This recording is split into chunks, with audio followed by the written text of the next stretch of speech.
And finally, good morning, Nay Christy. Eto na po ang ating Balitang Entertainment.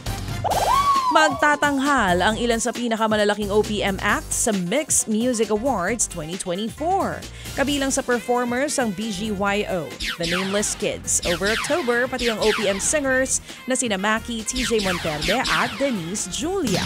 Magiging award presenters naman sina Bini members Joanna at Maloy, ang aktor na si Elijah Canlas, rapper na si Glock 9 at maraming iba pa. Pararangalan dito ang pinakamagaling at pinakasikat na OPM groups at artists tulad ng Music Video of the Year, Song of the Year, Artist of the Year at maraming iba pa. Pwedeng bumoto sa Mix.Global para sa inyong paboritong artist hanggang sa November 10. Samantala, kumakalat naman po ang fake news na may taning na ang buhay ng misis ng host na si Robbie Domingo na si Mikey Pineda. Mismong si Mikey ang bumasag sa fake news na kumakalat sa kanyang IG. Nag-post siya ng screenshot mula sa Facebook page na Pinoy Spotlight. Ang nakalagay, ilang buwan na lamang daw makakasama ni Robbie si Mikey.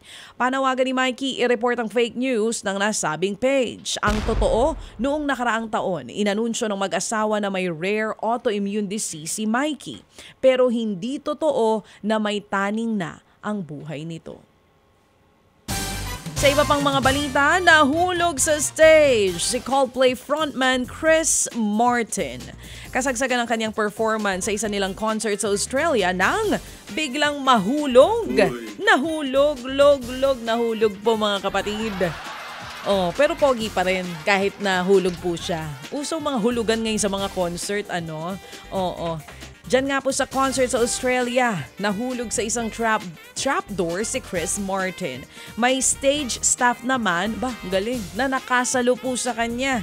Kaya agad din siyang nakaalis sa butas, saka nagpatuloy sa performance na para bang walang nangyari. Naku, sanay na sanay ang mga performers sa ganyan. The show must go on.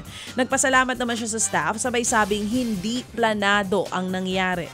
Ang concert na yan sa Melbourne ay bahagi ng kanilang ongoing Music of the Spheres World Tour.